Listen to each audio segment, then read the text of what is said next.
Ngenze Frederick Ford Kyogonza abamu bampita Honorable FFK for Bujenje County, Masindi District, Bunyoro Sub-Region. Ekyentunuulidde waliwo eteeka mu Parliament nga Parliament yakatandika mu rules of procedure MPs nga olutula nga lwakayisaawo speaker ne deputy basooka ne beeweereza emisaala. Ekyo ekintu kikyamu kubanga Parliament ye institution efuuse institution of deals.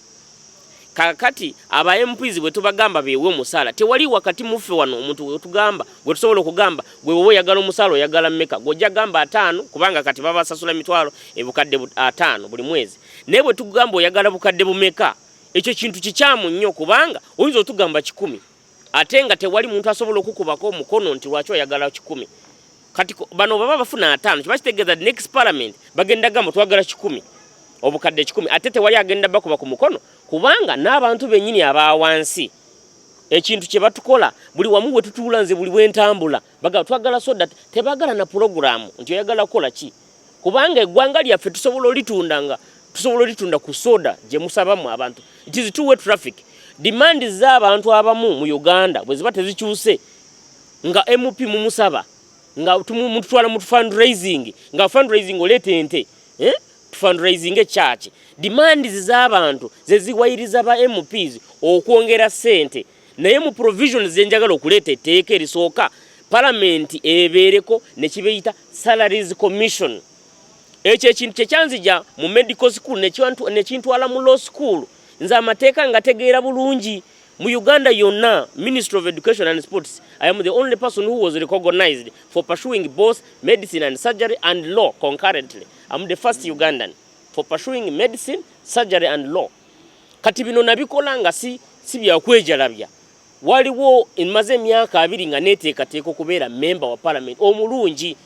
Nze njagala kukola endagaano n'abantu ab'ebujenje mu myaka 5 nze sifuna musaala ndi presentinga constituency bwenzigira mu taxi nze ntule butuzi nyimirire mu Parliament njogere ensonga ezirimu abannayuganda kubanga mbadde musawo omukulu mu ddwaliro eddene ly'e Masindi manyi abasawo kye bayitamu n'abalwadde kye bayitamu nina eddwaliro eryange kwengemera n'abaana polio n'ebintu ebirala byengaba nze mu covid na immunizing abantu emitwalo 3 naye nga sasaba nga government okunsasula kati njagala aba MPs nabo batandika okukola ebintu nga service nga si kusasulibwa bwe tugenda when we are in money oriented leaders tetusobola okukola service tetusobola ogamba tugenda kubawa amasanyalazi n'enguudo nga ffe emisaala ejjaffe twagirinyisa ne tubba eggwanga lyaffe nga budget tesobola kufandinga ebintu ebyo byonna amasomero amalwaliro gonna geetaaga ssente kasitaffe ba MPs tusasulwa ssente nyingi and yet we are consumers not producers.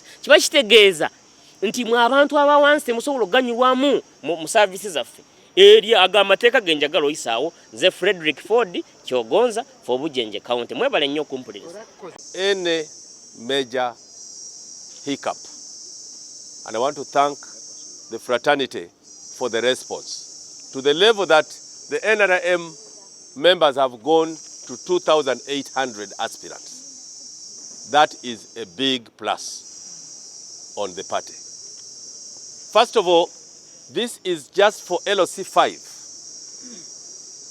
chairpersons and MPs. We have not yet reached the level of SEC, the Central Executive Committee.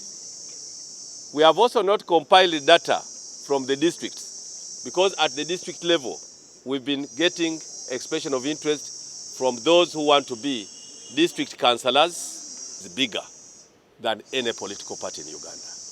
We have not yet reached the level of councillors and chairpersons of LOC 3. We have not yet started that one. We have simply said councillors at LOC 5, councillors at LOC 4, MPs and LOC 5 chairpersons. Where we have not had structure elections, where we had structures but we didn't complete, like Sembabule, like Amolata, Lira District, Mbale City, and Namutumba. The commission is now hard pressed on the wall because of time. But we shall find even small breathing space to make sure we complete those elections. It may not be now, it may not be next week, but we shall review our processes and see when we have time. Tororo was to be designated a city and other districts. I've written to the president and chairman of the party, and I'm awaiting the answer.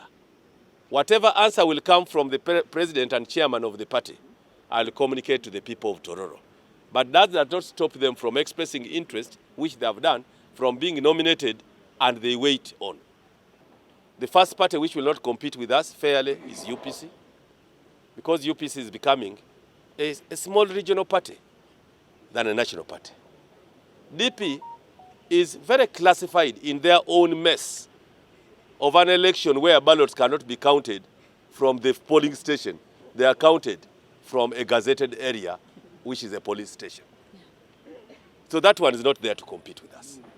CP is for clapping for other political players. NUP is a party in pretense. You cannot say you have given out 40,000 forms in Uganda, where you know you have no representation at LOC1.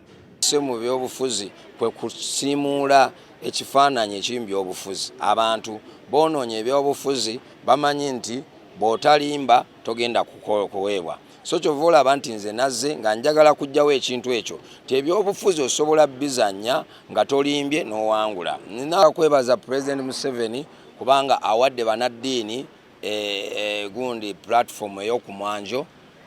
Nsuubira nti bamukootinga bubi.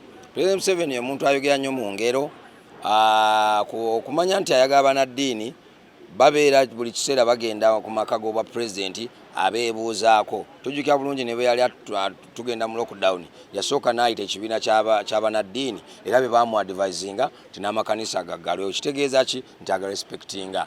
Ekigambo ekyo kiteekwa okubanga yakyogera mu parables, nze kyenzikiriza kubanga n'essaawa zino ayina abasumba abannaddiini.